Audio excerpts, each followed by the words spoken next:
हर खबर पर होगी आपकी पकड़। डाउनलोड कीजिए एबीपी लाइव ऐप। नमस्कार, सुबह के 10 बज रहे हैं। एबीपी न्यूज पर हाजिर हूं मैं रोमाना इसार खान।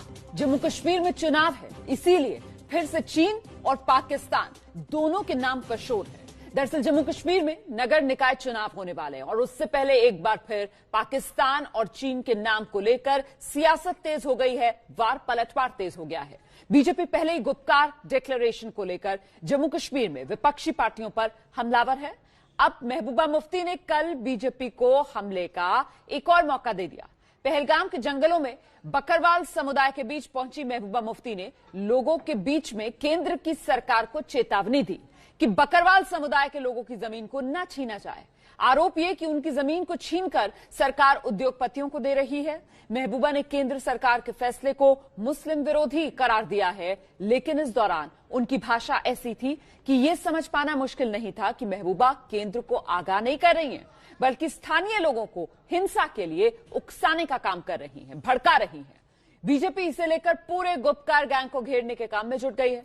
पीडीपी ने नेशनल कॉन्फ्रेंस समेत कांग्रेस को निशाने पर लिया बीजेपी ने और सबको चीन पाकिस्तान का समर्थक बता दिया। बीजेपी साफ कह रही है कि गुपकार गैंग वही भाषा बोल रहा है जो पाकिस्तान को पसंद है।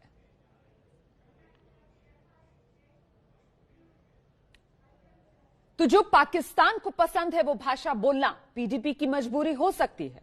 जम्मू कश्मीर में महबूबा ने शुरू से ही भड़काने वाली राजनीति का समर्थन किया है, लेकिन पीडीपी और नेशनल कॉन्फ्रेंस के साथ गुपकार अलायंस में कांग्रेस शामिल है।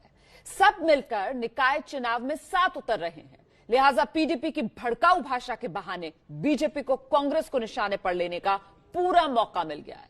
स्थानीय राजनीति में राष्ट्रवाद का मुद्दा अब जुड़ गया है।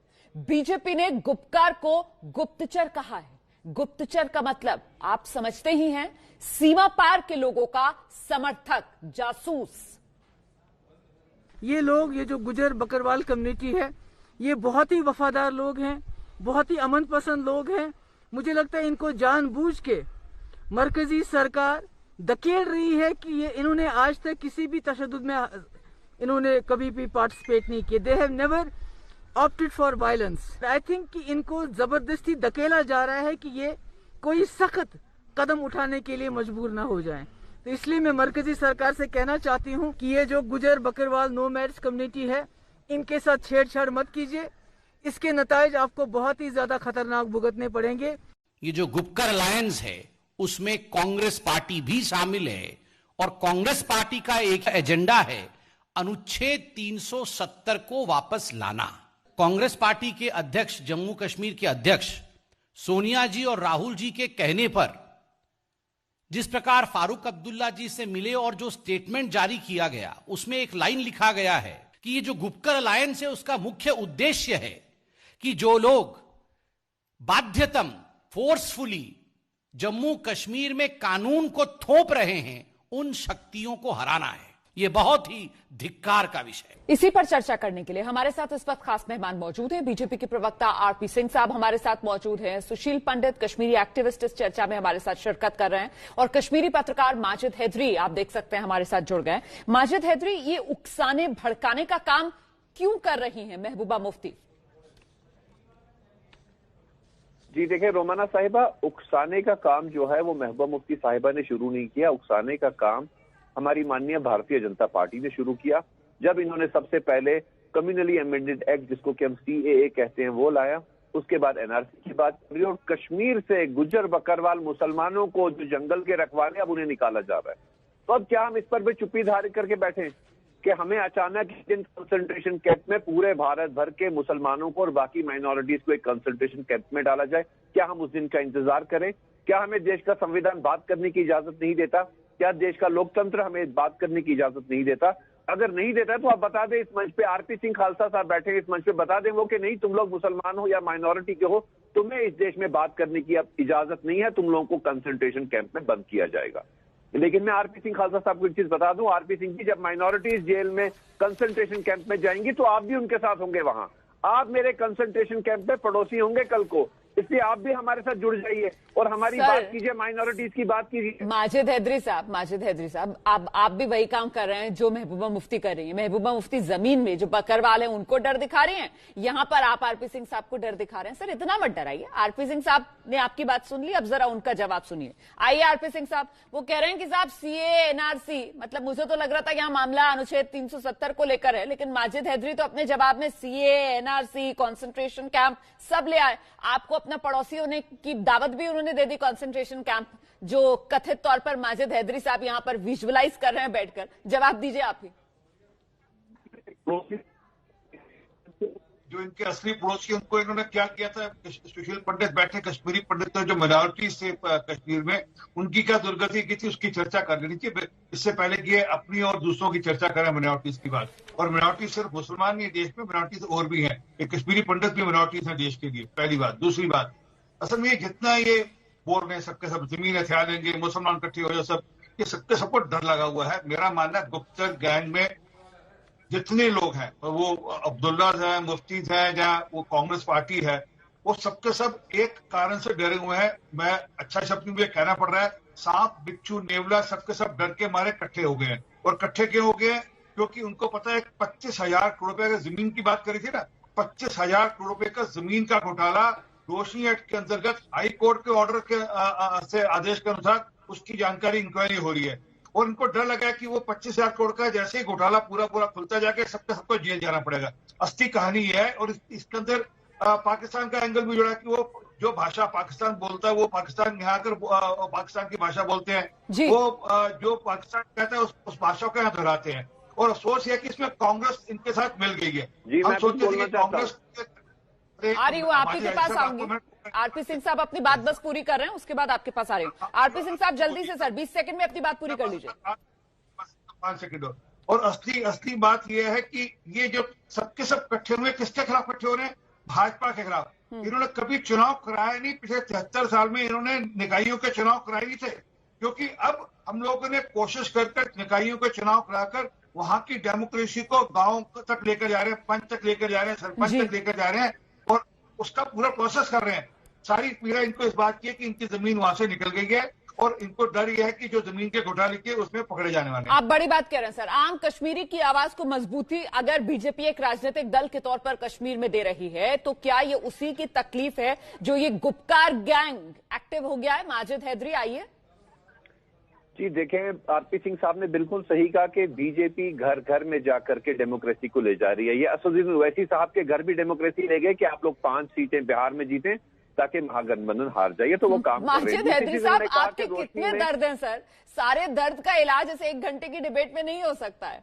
CA, NRC, Asaduddin Owaisi, sir 370 अनुच्छेद 370 पर ही चर्चा कर लीजिए सर। इतने दर्द यहाँ पर बैठकर अपने मत सहलाइए सर। दूसरा कहा कि 25,000 करोड़ का, बिल्कुल 25,000 करोड़ का जम्मू कश्मीर में कांड हुआ है जमीन का, भारत का सबसे बड़ा कांड है वो।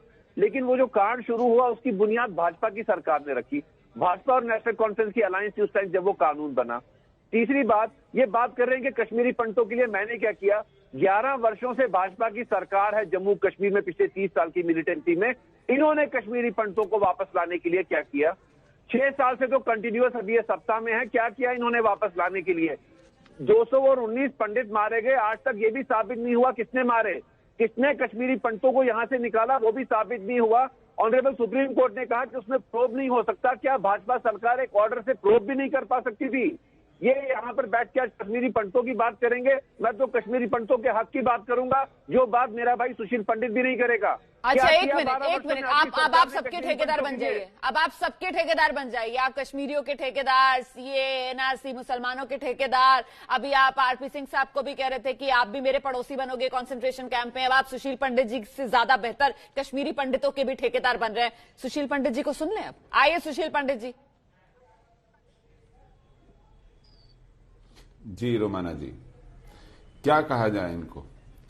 ये आज कुछ बोलते हैं, कल कुछ बोलते हैं। इनकी बात पर गौर करना बेमानी है।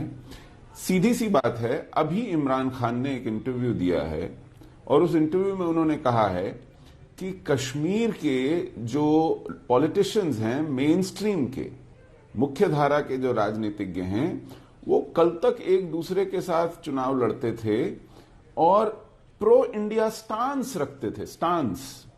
अब वो भी एंटी इंडिया हो गए हैं। तो जो लोग आपस में एक दूसरे के खिलाफ चुनाव लड़ते थे वो पाकिस्तान के निर्देश पर आज इकट्ठा हो गए हैं। आज उन्होंने वो पाखंड भी छोड़ दिया है और कोशिश यही है कि आपने जो शुरू में कहा खोई जमीन तलाशना, जो हाईकोर्ट ने पांव के नीचे से जमीन निकाल दी है ना रोशनी एक्ट को रद्द करके, उस खोई जमीन को तलाशने ये गुजर बकरवालों के पास भड़काने जा रहे हैं।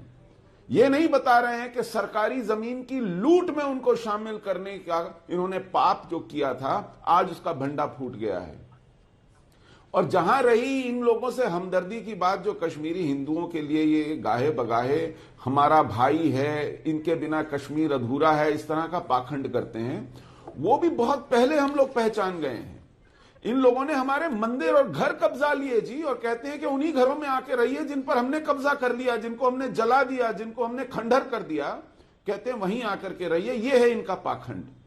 कश्मीर में मुख्य बात यह है, और मैं आज ये सवाल आपके पैनल पर बैठे भाई आरपी सिंह जी से पूछना चाहता हूं, ये गुपकार गैंग तो है, लेकिन आप अकेले में इनको पुचकार गैंग बना देते हैं और फिर प्रेस कॉन्फ्रेंस में इनको फटकार गैंग बना देते हैं।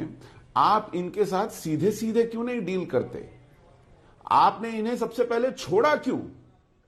इतने संगीन गंभीर आरोप लगा करके आपने नजरबंद किया था और कश्मीर को दुरुस्त करने का निर्णय पिछले साल किया था।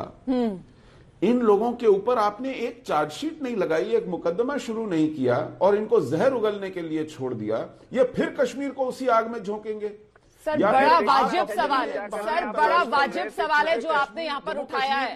आपने बड़ा वाजिब सवाल उठाया है सुशील पंडित साहब। मुझे लगता है आरपी सिंह साहब को इसका जवाब देना चाहिए। ये बड़ा वाजिब सवाल है आरपी सिंह साहब। हर देशवासी के मन में दरअसल ये सवाल है जिसे इस वक्त एबीपी न्यूज पर आवाज सुशील पंडित साहब ने दी है कि कभी आप इनको पुचकारते हैं, कभी आप इनको फटकारते हैं, इन्हें छोड़ा क्यों? ये जहर उगलने के लिए, चुनावी राजनीति में फायदा लेने के लिए क्यों छोड़ा इन लोगों को? देखिए रोमाना बहन, हम लोग लोकतांत्रिक प्रक्रिया में रहते हैं। अभी हमारे यहाँ सीरिया या इराक या ईरान जैसा रूल नहीं है। एक लोकतांत्रिक प्रक्रिया है। उस लोकतांत्रिक प्रक्रिया के अंतर्गत जो बेस्ट हो सकता था वो किया, और इसी भाजपा की हमारी पार्टी ने 370-35 से जो इतने सालों का कोड था उसको दूर किया। अभी ये जो चुनाव वहां पे हो रहे हैं, ये भी 73 साल में कभी किसी ने सोचा था कि वहां पे चुनाव हो पाएंगे? 73 साल में आजादी के बाद चुनाव नहीं हुए थे वहां पर इस प्रकार के कि लोकल बॉडीज के चुनाव हो पाए। ये आज जो गली गली मोहल्ले गांवों आज तक एक महबूबा मुफ्ती या अब्दुल्ला या ये कांग्रेस पार्टी कभी किसी गांव में नहीं गई थी या किसी जंगल भी नहीं गए थे। ये अपना घर बैठे कुछ लोगों के माध्यम से 500-700 वोट की राजनीति करते थे। सर अब ये जब गली गली मोहल्ले गांव दूर दराज इलाकों में पहुंच रहे हैं तो ये वहां पर जहर उगलने का काम कर रहे हैं। ये आम लोगों को भड़काने का काम कर रहे हैं, आम लोगों के मन में एक तरीके से नफरत के बीज बोने का काम कर रहे हैं। इसका भी हिसाब किसी को देना होगा। मैं छोटे से ब्रेक के बाद इस चर्चा को आगे बढ़ाऊंगी। आप रहिए हमारे साथ। फौरन लौट रहे हमारे साथ सलमान निजामी भी जुड़ गए हैं इस चर्चा में। सलमान निजामी, मैं आपसे समझना चाहती हूं कि आखिरकार ये गुपकार गैंग चाह क्या रहा है? देखिए, बहुत शर्म की बात है कि जो मेन स्ट्रीम लीडरशिप है जम्मू कश्मीर में, जो पीछे बीजेपी के साथ भी रहे हैं और आज उनको गैंग बोला गया है। आप मुझे बताइए कि इस वक्त एलओसी, आपने खुद अभी दिखाया कि हमारे सैनिक शहीद हो रहे हैं, सिविलियन शहीद हो रहे हैं। एलओसी गैंग इसलिए बोला गया है, गैंग इसलिए बोला गया है क्योंकि ये लोग पाकिस्तान और चीन के इशारे पर काम कर रहे हैं। ये आरोप इन पर क्यों लगाया जाए? अनुच्छेद 370 वापस लाने के लिए चीन की मदद लेंगे, ये बयान इन्हीं लोगों के हैं। इन्हें गैंग क्यों ना कहा जाए? पाकिस्तान का प्रेम इनका बार बार सामने निकल कर आता है, इन्हें गैंग क्यों ना कहा जाए? मैडम अब सुनिए, ये ड्रामा बंद करिए। आप वहां फेल हो गए हैं। ना महबूबा मुफ्ती, ना गुलाम नबी आजाद, ना फारूक अब्दुल्ला पाकिस्तान बिरयानी खाने गया था, ना किसी ने चाइना से फंड लिया। हमारे सैनिक शहीद हुए और भाजपा सरकार ने चाइना से लोन लिया 9,000 करोड़। ये छोड़िए आप। ये गैंग शैंग बोलना, आपने जम्मू कश्मीर को सर बर्बाद आप कर भी दिया। छोड़ दीजिए, जिस आज वहाँ तरीके से कत्लेआम हो रहा है, बालाकोट में ना घुसकर नौकरियां मारा, हैं, ये भी आपने पहली बार इस जमीन देश में छीनी, देखा। बर्बाद आप भी कर छोड़ दिया। दीजिए आज सर, एलओसी जिस का तरीके हाल से क्या है? पाकिस्तान की आपने जमीन बोला पर पीओके के अंदर जो 370 बंकर थे, आज आप उन्हें देखिए, चुन चुन कर LOC निशाने का पर हाल, लेकर आज उड़ाया आप गया। देखिए सर LOC का ये भी हाल, बताइए ना इस दोनों देश तरफ को। से जम्मू कश्मीर दोनों बिल तरफ से बिलाहट कश्मीर इसी वजह चल से रहा है क्योंकि अनुच्छेद LOC 370 हटा दिया गया। ये कब तक आप ड्रामा करेंगे? ये कब तक ड्रामा करेंगे आप उनको बोलेंगे पाकिस्तान पाकिस्तान। अरे जम्मू कश्मीर को बर्बाद किया आपने, जल रहा जम्मू कश्मीर, सैनिक हमारे शहीद हो रहे, चाहे चाइना की तरफ से हो चाहे पाकिस्तान की तरफ से हो, और आप यहाँ बोलते हैं गैंग गैंग गैंग। कब तक ये ड्रामा चलाते रहेंगे आप फेल हो गए। आप आंखों पे काला चश्मा लगा के फोटो ऑप्स कर रहे हैं हमारे प्रधानमंत्री, शर्म आनी चाहिए उनको। मैं आरपी सिंह साहब का जवाब देती हूँ, मैं आरपी सिंह साहब से जवाब लेती हूँ। सलमान निजामी, पुलवामा का हमला ठीक हुआ, है सलमान निजामी, सलमान छोड़ दी क्यों निजामी उन्होंने? भाषण नहीं देना है यहाँ पर, वो आप कर आ गए बिहार चुनाव में, चर्चा के लिए आए, बाकी लोगों को भी सुनिए। आरपी ये सिंह साहब चुनाव की आपने बात सुना, नहीं है, आपने ये सुना लोगों की जानों की सर, बात। बात तो चुनाव की है, चुनाव की बात कैसे नहीं है? निकाय चुनाव वो हो रहा है, भाजपा आप लोग चुनाव सब लड़ती गैंग है, बना रहे हैं, सैनिकों की गैंग लाश सबसे आपको बड़ी तकलीफ हो रही है, सैनिकों लेकिन की मैं लाश फिर से दोहराती हूँ, ये चुनाव गैंग लड़ती ही है है। आरपी सिंह साहब, ये गैंग है या गैंग नहीं है? मैं पहले तो 2-3 टिप्पणियां कर दूं। माजिद हैदरी साहब ने, सलमान निजामी साहब ने आपके चैनल पे झूठ बोला है जी। इन्होंने कहा 11 साल से हमारी कोई सरकार है, माजिद हैदरी साहब कहते हैं एनसी के साथ हमारी मिलकर सरकार है। अब ये 9,000 करोड़ रुपए का कोई लोन की बात करते हैं कैंसर, ये सब झूठ है, सिरे से मैं इसको नकारता हूं। और ये लगातार इसी प्रकार ये का फैक्ट प्रपंच है। झूठ निकल क्या झूठ बोल रहे हैं? ये फैक्ट है, मैं सबूत दिखाऊंगा। ये सबूत है। 9,000 करोड़ लोन लिए आप लोगों ने, हमारे सैनिक शहीद हुए चाइना में। पाकिस्तान आप लोग गए, हम नहीं गए, ना हम कभी जाएंगे। बेशरम लोग हैं आप, और बोलते हैं गैंग है। उनमें से कौन पाकिस्तान गया बताइए? हो गया आपका, मैं बोल दूंगा। आप बीच में, अच्छी बात नहीं ना, यही दिक्कत है, आप लोग सुनने की क्षमता ही नहीं रखते। असली बात इसलिए गैंग ये है क्योंकि ये सबके सब कल तक अलग अलग थे। मैंने कहा था ना शुरू में कि जब नीचे 25,000, सुनो यार, हद हो गई तुम्हारी, तो वो गैंग बन गया। अरे सलमान निजामी आपको सब संयम से सुन रहे थे, आप भी जरा संयम दिखाइए, सुन लीजिए फिर जवाब दे दीजिएगा। सुन तो सकते हैं ना सलमान निजामी? आइए सिंह साहब।